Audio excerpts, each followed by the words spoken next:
about to be replaced by mango. Here's another thing. What's this? What's this, church? Pineapple. Pineapple. Well, the point is, God's given us all this good stuff that's good to eat. It's good for us. It's there for us to enjoy. God has also given us something else. You sure you don't want strawberry? God has also given us something else to live by that's very good for us.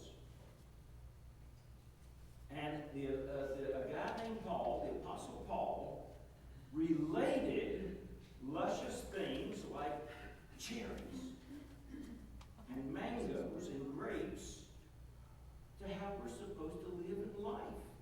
Can I read the verse now? This is what Mr. Paul wrote. But the fruit of the Spirit is love, joy, peace, patience, kindness, goodness, faithfulness, strawberries, gentleness, and self-control. Do you like love? How about joy? How about peace? That's as good as a strawberry, isn't it? Hey, Connor, you want another strawberry? Man, that thing's going down good, isn't it? Oh, yeah. Patience, kindness, goodness,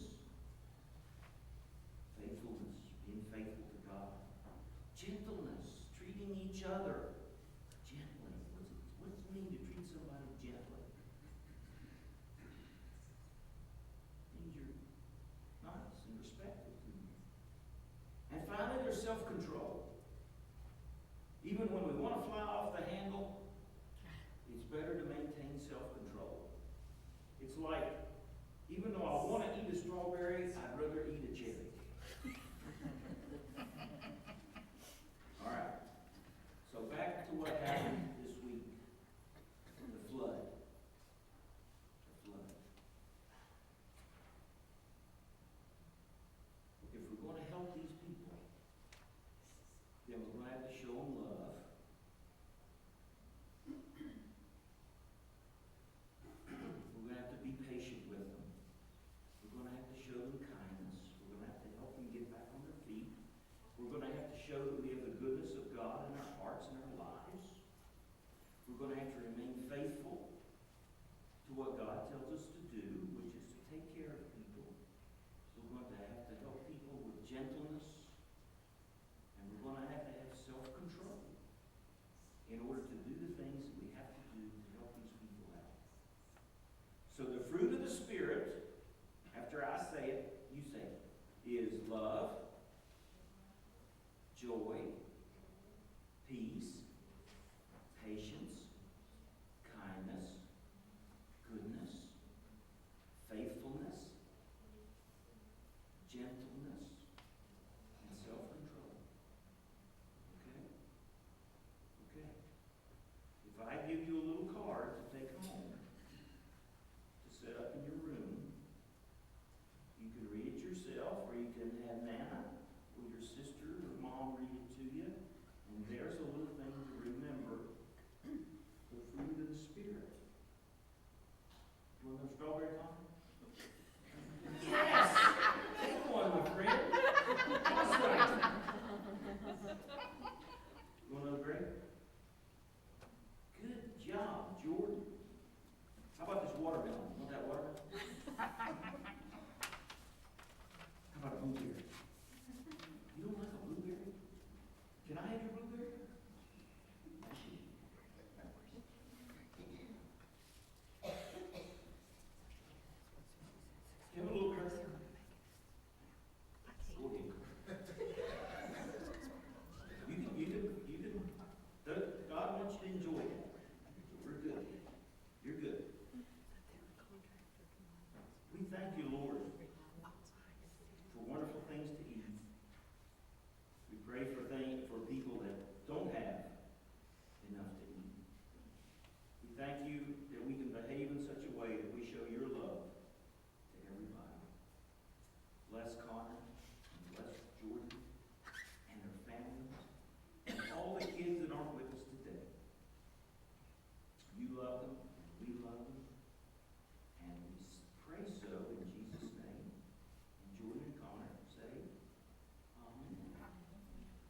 enjoy your strawberry. Here, you want me to take the top? Okay. All right. Okay. I'm hungry now, so short sermon.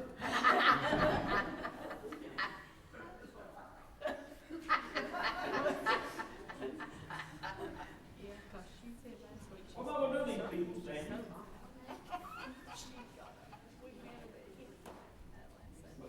When your own wife says, make it short.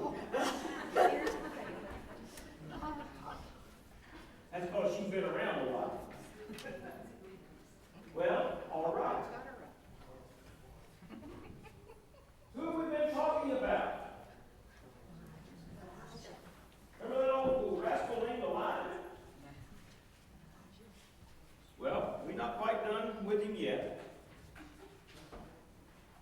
But today's our last day for Elijah. But next Sunday, God willing, we'll talk about Elisha. We're going to talk about Elisha some today as well. Now, before I read the text, I'm going to catch us up. There's some folks that weren't here. And let's see. Elijah was a prophet of God. And he made an enemy of somebody whose name was Jezebel. Now, Jezebel was the king's wife. And she worshipped a foreign god named Baal. Well, Elijah didn't like that. So Elijah brings a drought of 3 years on the countryside. How do you think Jezebel and the king felt about that? Well, they weren't none too happy about it. That didn't suit them. So they get after Elijah. And Elijah meets up with them and all the prophets, and he calls down fire from heaven, and it destroys all those foreign God prophets. And now Jezebel, Ahab, were really mad. And Jezebel threatens Elijah's life. Says, tomorrow you're going to be dead, my man. So Elijah runs for his life. And last Sunday we talked about how he ended up under a broom tree. And he laid down there and went to sleep, and he said, I'm done, Lord. I'm dying, will die. Did he die? No. No. Angels came and ministered to him. He had food, drank water. And he was revived enough to walk another 200 miles south to the same mountain where Moses received the Ten Commandments. Anybody know the name of that mountain? Huh? Sinai. Oh, thank you, Marge. I was going to say Bent Mountain over in Princeton. Marge, thank you for straightening me out. Mount Sinai. That's right. So old Elijah goes up on the mountain. He's still depressed. He's done. I don't want to hear about Jezebel, King Ahab, droughts, prophets. I'm done, Lord. Here he is up on that big mountain. And the wind whips up, and the earth quakes, and a firestorm breathes through. Was that God talking? No. No. And only then did Elijah hide his face in his cloak, because he heard God in the sound of sheer silence. Now that's what the old King Jimmy translated as a still small voice. That's how King Jimmy translated. That's how he heard God. Was in the sound of silence. So he goes off the mountain, because God tells him, okay, go back to work. He goes down off the mountain, climbs down off to the enemy's camp, Damascus, and he sees a guy plowing. He's plowing with 12 yoke of oxen. Brother Don Crook, reckon how many oxen that would be? And horsepower? No. If you're driving 12 yoke of oxen, how many oxen would that be? 24. Here's a boy plowing with 24 oxen. How many of you ever kept cattle? Son, you can't make 24 cows do anything that you wanted to do. Plus, who in the world plows ground hard enough that it takes 24 cows to pull a plow? That's more than John Deere can break up. Here's this old boy plowing. 24 oxen pulling the plow. Elisha feels it. And he walks over to this man, whose name is Elisha, and he takes off his cloak, the same cloak that he hid his face in when God talked to him, and he throws his cloak over on Elisha. Another name for his mantle. And Elisha likes to fall out. He drops what he's doing, runs home, tells his mom and dad, goodbye, I'm gone. He comes back to the field, slaughters all those oxen, and offers them as a sacrifice to God. And from that day forward, he follows Elijah. Just like that. Because Elijah threw his cloak on Elisha. Now we catch up with the scripture. It's some years later. King Ahab and Jezebel are long dead. How did Jezebel die? Let's see how many of you watch CSI. How did Jezebel die? Pushed out of the window. Pushed out of the window. Not by Elijah. She falls to her death. How did King Ahab die? Did he die with honor? Oh no. No. King Ahab decides to go into battle, gets King Josiah from Judah to come up and play king. Ahab puts on regular armor, goes out to battle thinking he's going to be okay because nobody knows he's the king. And guess what happens to him?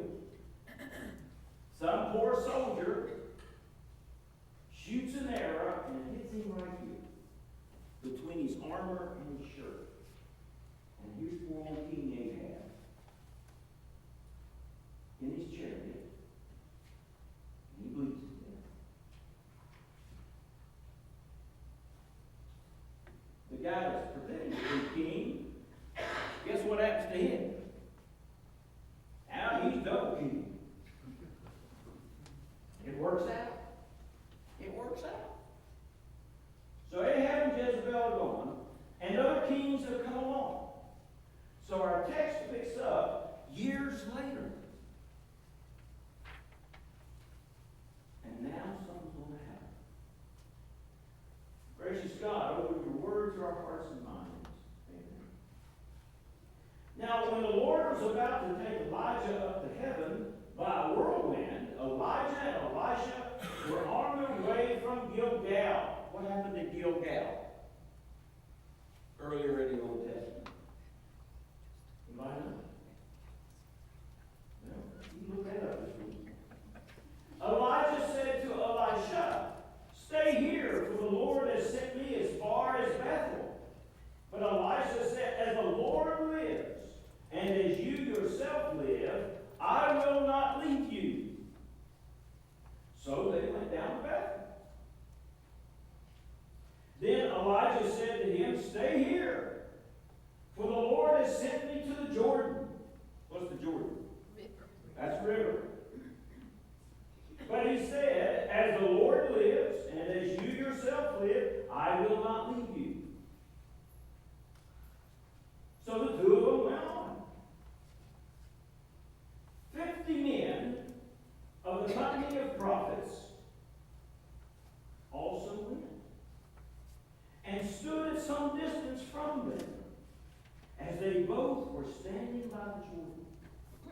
Then Elijah took his mantle and rolled it up.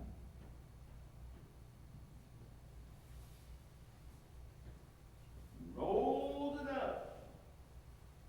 Like this. Then what did he do? Struck the water. What happened?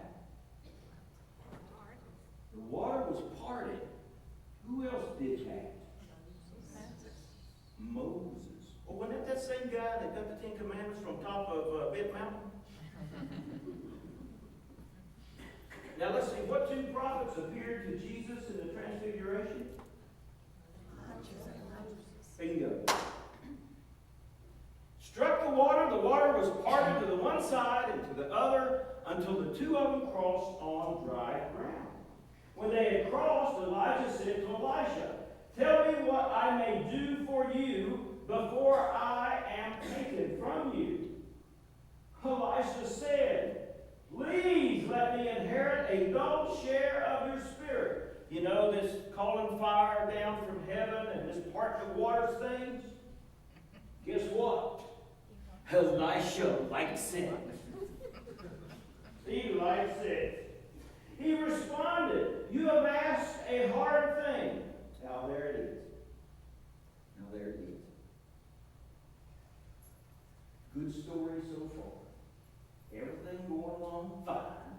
And we had to bring up something hard, didn't we? Yes. "Yet, if you see me as I'm being taken from you, it will be granted you. If not, it will not." As they continued walking and talking, a chariot of fire and horses of fire separated the two of them, and Elijah ascended in a whirlwind into heaven. Swing low, sweet chariot, coming for the carriage.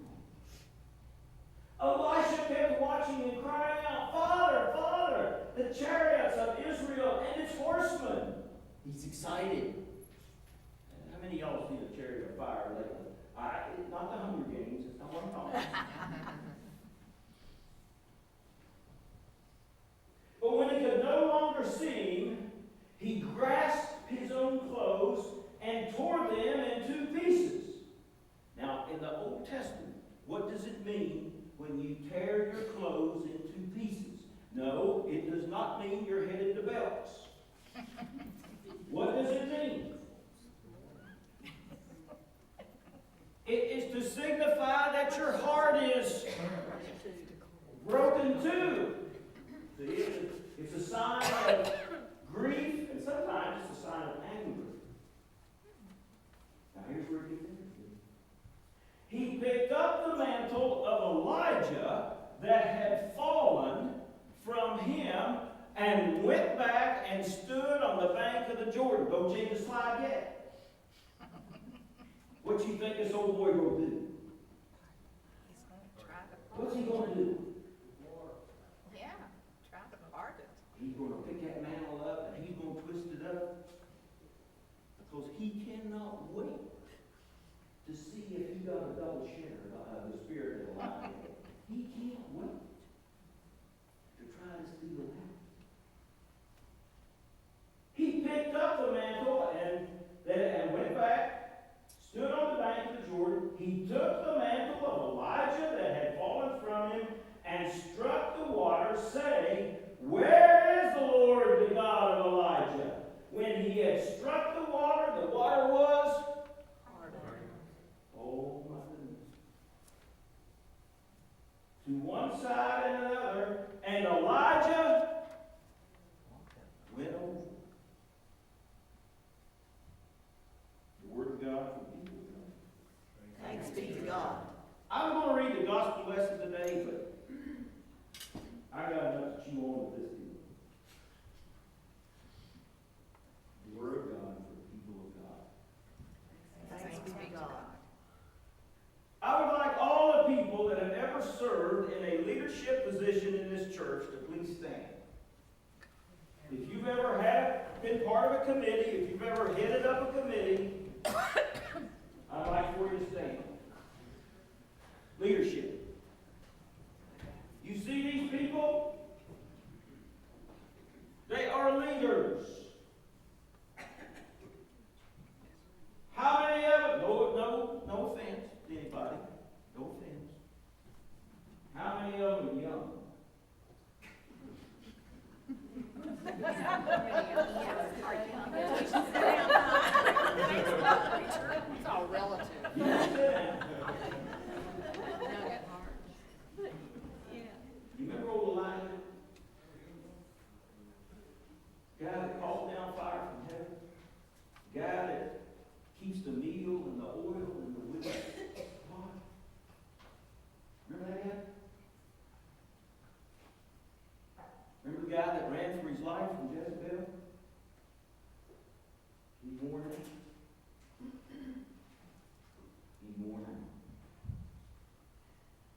Elisha, who's a young man who controls how many oxen? In other words, he's hot stuff. He's hot stuff. Anybody can plow with 24 oxen knows what he's doing. Immediately drops everything and does what? Follows Elijah. Follows Elijah. Things change. Things change in the church too.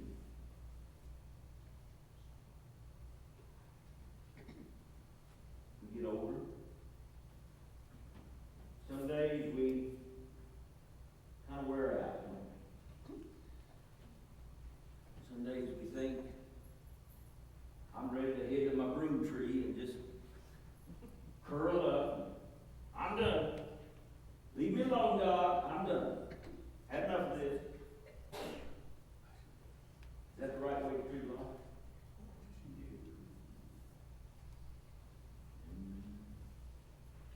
In this marvelous text, there is a prescription for the church. Church has to have leadership. Has to be. And God sets aside people for leadership. Now, you might think it's the Committee on Nominations and Lay Leadership that calls you and says, "You say what?"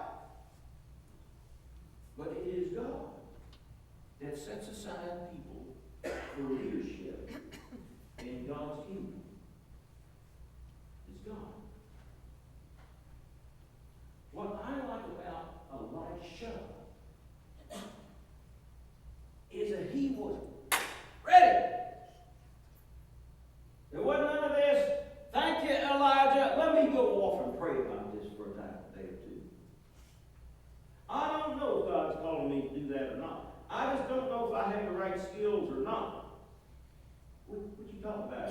You running 24 oxen. You can run 24 oxen. Anything in the church is going to be a piece of cake. I've been around cows. I know. They just soon kick you down, slam you up against the fence, and look at you. Leadership. Leadership. Now, last year, I gave a sermon on emptying your cup. Anybody remember that?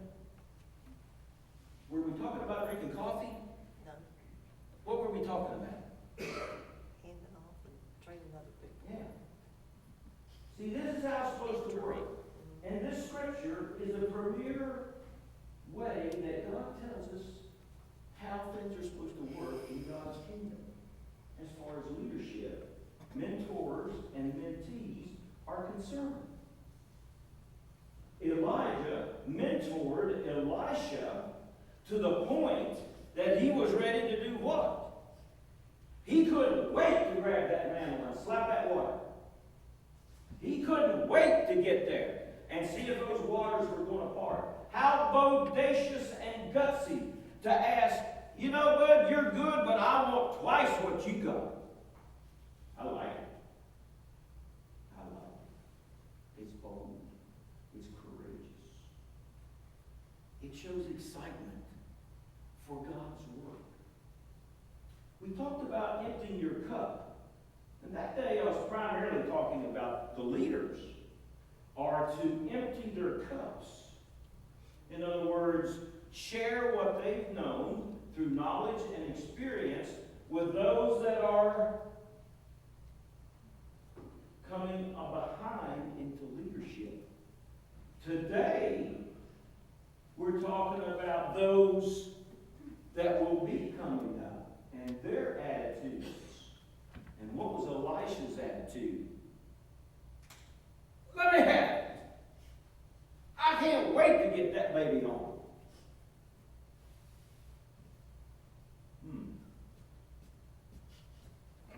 Dry cleaning does not remove every spot.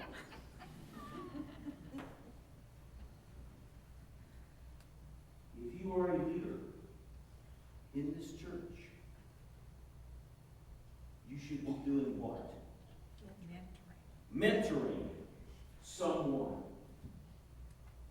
If you are a leader in this church, that includes me, and you are not mentoring someone, you may be doing your job per se, but are you being faithful to what God called you to do?